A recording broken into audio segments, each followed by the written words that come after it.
It's now time for Global Business Update. Michael Wilson joins us now from London. Michael, great to have you. How are you? Bless you. Good morning. Good morning. Fine, thank you. Let's talk about Asia Pacific first of all, and relatively mixed there. Hong Kong up 0.4%. Nikkei's up very, very slightly indeed. China mainland stocks up about 0.3%. But the big news from that region basically is the Bank of Japan, which has kept interest rates on hold at minus 0.1%. Investors have been looking, generally speaking, at China's economic recovery. And as we've noted over the past few days, it does appear to be stalling very, very slightly. We've noted the fact that industrial production has fallen very, very slightly, so retail sales. We've noted there's a rise in youth unemployment as well. However, and my suspicion is I think this will probably happen, that whilst the authorities are sort of accommodative to what's going on, I think they're going to wait until the July Politburo meeting of the Communist Party before the Central Bank of China, the PBOC, actually announces some fairly concrete moves. But I suspect they probably will. Jack Ma, founder of Alibaba, alive and well, apparently, lecturing in Tokyo. He has been visiting China now and again. If you remember, it was way back in November 2020 when Ant Group's IPO was pulled by the Chinese authorities because they were cracking down on big tech. It seems as though that is diluting very, very, very, very little, which has meant that Jack Ma is enjoying life at the moment. Alibaba itself, of course, has moved on now. It's expanding into Europe, and it's not just selling in e-commerce sites selling Chinese goods into Europe. It wants to sell local goods to local communities in Europe using its e-commerce engine, which is similar to AliExpress, which is used extensively in China. This one, if you see it being rolled out in Europe and other countries, well, it's called Tmall. The iPhone maker Foxconn, this is the Taiwanese company, is actually diverting some of its attention towards electric vehicles as the US-China relations appear to be still quite cool, and who's saying not getting cooler. Foxconn is defending its supply chains and from China, and is wanting to expand into electric vehicles. As far as the United States is concerned, stock futures have relatively slumped there. We got those figures yesterday. We got the jobless figures, which sort of show, as far as I'm concerned, the jobs market is still weakening very, very slightly in the United States, but they're going to get consumer figures out today. Virgin Galactic is starting its move. It's up 40% on the fact that it's starting its space tourism thing this week, and also Adobe up about 10% on demand increasing. Elon Musk has been touring Europe. He is ostensibly looking for sites for his factories. He's been talking to the Prime Minister Giorgio Meloni in Italy, talking to her about the growth, the birth rate in Italy, and also about AI. He's shifting his attention to talking to President Macron of France today. Now, long-haul flights are back, according to Qantas. Qantas wants to break the record. It wants long-haul flights to go from Sydney to New York and London, probably taking up 20 hours and so. But basically, it doesn't really matter about this. Qantas wants to be heading that kind of race. But the fact of the matter is that long-haul flights are once more back in the air, as it were. Tourism is getting started once again. ECB yesterday, it raised rates to the highest level in 22 years, still 3.5%.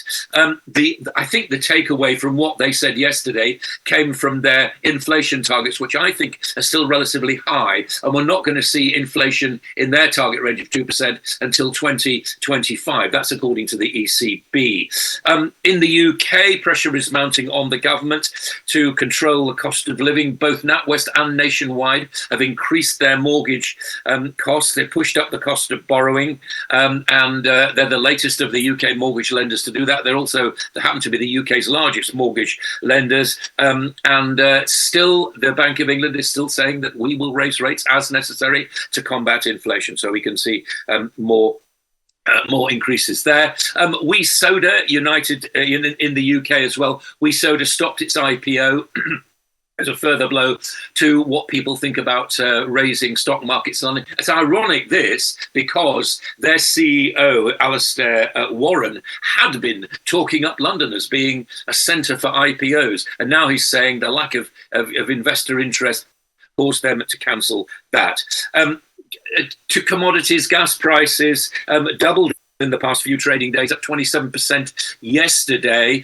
More shortages are looming over the coming winter, and we aren't even through the summer yet. And as far as gold and oil, crude still remains volatile. Gold still there, but it's around about 1940 an ounce. It's not really getting an enormous amount. We'll hear more about gold when inflation.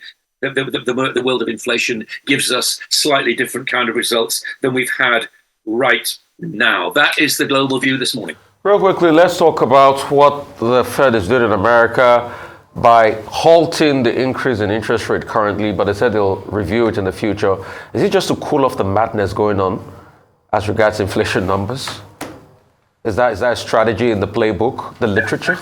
I think the question to ask really perhaps is there any tie-up between central banks right now? It seems to me that there's a bipolarism. You've got on the one hand, you've got the Bank of Japan being accommodative, you've got the Bank of China being accommodative, you've got the Fed possibly tightening, a very hawkish pause, you've got the Bank of England tightening, you've got ECB tightening as well. So all in all, central banks are moving very, very differently. It's very, very difficult to tell which way they're going to go. All I can tell you is that the people people in the street are worried about the cost of living and certainly mortgages. That's why I quoted these two companies this morning. Mortgages are certainly, the increase in interest rates and mortgages is certainly not helping cost of living and causing more heartache for people, I think. Well, China's economic recovery is stalling. What should we expect next? Deflation? Stimulus package? Further cuts in interest rates? As I said, what I think will happen is that at the Politburo meeting, which is not until next month, I think we're going to see more accommodative measures from the People's Bank of China. I'm certain. Well, I'm not certain. I think that's what's going to happen. We've seen little glimmerings of that. We've seen deposit rates at the 7 largest banks falling, reported on that last week. We've seen a slight reduction in interest rates yesterday, 10 basis points, 0.1%, but very, very, very, very small indeed. I suspect that what will happen is that the Communist Party will be relatively accommodative to China's recovery. They're still looking at 5% this year. Okay, well, thank you very much, Michael. So much to talk about. Bank of Japan is an issue, and the divergence in the approaches. U.S. Federal Reserve holding rates, pause and play approach. The ECB, the European Commission Bank hiking rates. So much divergence, and the Bank of Japan insisting on minus 0.1% interest rate, ultra loose economic rates. But maybe next week we'll still talk about this. Thank you very much. Now for business updates across the African continent, Rotus Udiri joins us. Good morning, Rotus. Good morning, Doctor. Good morning, Rufai. Good morning, Ayo. I know we got very little time, so let's speed through this. Signaling. The international community is picking up on the reforms that's been happening in the country. Look at this. I thought this was hilarious. From Reuters, Baba go fast with a question mark. Nigeria's Tinubu stuns wary investors with quick reforms. So this is going to aid the administration in terms of global investors reading a Reuters headline saying, okay, something's happening over in Nigeria. Bloomberg as well, looking on his first 15 days, Tinubu's 15 days give market a glimpse of Nigeria turnaround. So again, the indexes Well, stock market did fall, but other indexes, at least profit taking is what took place there. But his advisors, you all spent quite a bit of time talking about them. And in particular, I do want to focus on Mrs. Verheyen. She, as a special advisor, the theme of signaling to foreign investors, I went back to her interview that she had here on the morning show. And if you listen to it, it's the same line. This was back in November. Take a listen. Really, and you have to send the right signals immediately. And the right signals around oil and gas is really an enforcement of your security infrastructure and architecture. That sends the right signals to investors that we have a serious business, we have a serious administration in place. The right signal to send around gas production is the right commercial cost-reflective tariffs. So when you address security, then you need to address the source of cash flow for those businesses. When you deregulate and liberalize that sector, you also you boost your confidence from the investor community. When you address all the other regulatory barriers that drive costs and extend your project timelines, you boost confidence. Those are the first things you need to do to signal to the investment community that you're serious and we're open for business, that we're changing direction. Okay, in line with that, there's a company called Watt Renewables Corporation. They're looking at spending $100 million or raising $100 million by 2024, with most of that money directed at Nigeria. They provide solar energy solutions, mostly to telecommunications firms. I had a chance to speak with their chief business officer, Cherise Alexander. I asked her about foreign direct investment. Here's what she said. I think that is the general trend. I think that the foreign investment does want to be here, and you bring up a new administration, and there's obviously some challenges within the marketplace and stuff like that. But the interest from the outside investment community is still very strong in the country, and I think that speaks to the opportunity that is presented here. And even though there's risk, there's obviously an inversely substantial reward that's on the other side. All right, so the momentum has to be kept. Back on the special advisors, there was a bit of a debate on the advisor to monetary policy, Mr. Wale Edun. And Doctor, you said earlier that, quote, don't be surprised if he's behind some of the monetary policy decisions. That's actually not the case, and I know there's been back and forth about this.